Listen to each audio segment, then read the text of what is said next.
रात के 11:30 बज रहे थे और अचानक घर की घंटी बजी। समर चौंक गया। इतनी रात को कौन आया? दरवाजा खोलकर घर के बाहर आया तो देखता है कि सामने एक वृद्ध सज्जन खड़े हैं। एक ऑटो पर आए हुए तेजी से हाँफ रहे थे और उन सज्जन ने उनसे पूछा, बेटा आपका नाम? उसने बोला, समर। वृद्ध सज्जन ने कहा, हे भगवान, तेरा लाख लाख धन्यवाद, घर मिल गया। समर को कुछ समझ नहीं आया। वृद्ध सज्जन ने कहा, पानी मिलेगा बेटा? समर ने कहा, आइए, घर के अंदर आइए, और समर ने उनको पानी पिलाया। उसके बाद वृद्ध सज्जन ने समर के हाथ में एक चिट्ठी दी। समर ने उस चिट्ठी को पढ़कर वह दूसरे कमरे में गया।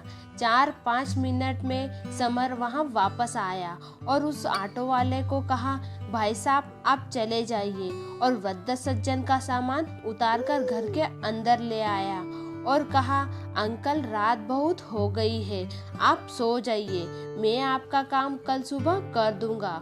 उस चिट्ठी में समर के पिता ने समर के लिए कुछ लिखा था और वृद्ध सज्जन ने कहा कि आपके पिता ने मुझे भरोसा दिलाया है कि मेरा लड़का आपका काम जरूर करेगा।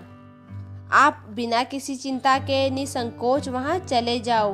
बात यह थी कि उस वृद्ध सज्जन के एकमात्र बेटे का अचानक एक सड़क दुर्घटना में देहांत हो गया था। सिर्फ बुजुर्ग दंपति घर में थे और लालन पालन की दिक्कत होने लग गई थी। यहाँ तक कि दैनिक जीवन के खर्चों की भी पूर्ति नहीं कर पा रहे थे। वह तो अपने बेटे की मृत्यु का कंपनसेशन लेना नहीं चाहते थे, लेकिन जब कोई रास्ता ना बचा तो मजबूरी में उनको कंपनसेशन लेने का सोचना पड़ा। और जब कार्रवाई आगे बढ़ी तो उन्हें पता चला कि एक कागज है जो उन्हें दिल्ली में जाकर सर्टिफाई करवाना पड़ेगा। सालों साल वृद्ध सज्जन अपने छोटे से गांव से बाहर नहीं निकले थे। दिल्ली उनके लिए बहुत डरावनी और बहुत बड़ी जगह थी। इतने में उनके पुराने मालिक ने अपने बेटे के नाम की चिट्ठी बना कर दी कि जाओ, मेरा बेटा समर आपकी मदद जरूर करेगा। अगले दिन सुबह अंकल उठे। समर ने उनको बढ़िया नाश्ता कराया, अपनी गाड़ी में बिठाया। समर ने छुट्टी ली और छुट्टी लेकर समर उस ऑफिस में गया जहां बहुत मेहनत मशक्कत करके आखिर वह दस्तावेज निकलवा दिया।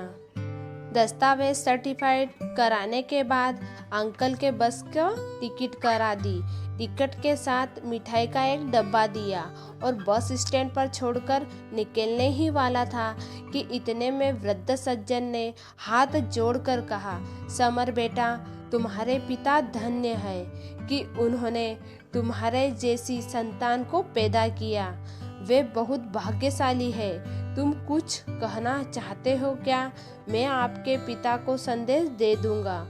उनसे कहना तो मुझे भी बहुत कुछ है, पर अगर आपकी कोई बात पहुंचानी हो तो मैं पहुंचा दूंगा।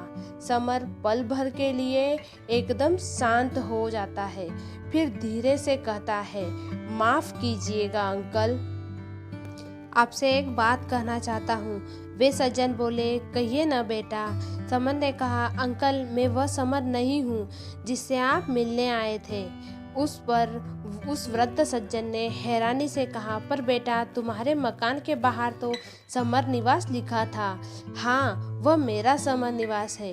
मेरा नाम भी समर है, लेकिन मैं वह समर नहीं हूँ जिससे आप ढूंढने आए थे। उस वृद्ध सज्जन को कुछ समझ नहीं आया तो समर बोला, कल रात को जब आप आए थे तब आप हाँफ रहे थे, लेकिन आपकी आंखों में वह उम्मीद थी कि उनका बेटा आपकी मदद जरूर करेगा। जब मैंने चिट्ठी पढ़ी तो मैंने आपके वाले समर को फोन किया। वह एकदम से परेशान हो गया और असमंज में पड़ गया, क्योंकि वह कहीं बाहर गया हुआ था और 10-12 दिन बाद आने वाला था। साथ ही आपको देखकर मुझे मेरे पिता की याद आ गई। जिनके लिए मैं जीवन भर कुछ ना कर पाया था। मेरे पास हिम्मत भी नहीं थी कि मैं आपकी उम्र और भावना को देखते हुए आपको वापस भेज सकूं। तब मैंने निर्णय लिया कि आपका वह काम मैं करूंगा। उस वृद्ध सज्जन की आंखों से आंसू बहने लगे और वह बोले कि तुम समर को जानते ही नहीं हो। समर बोला, अंकल मैं उसको नहीं जानता।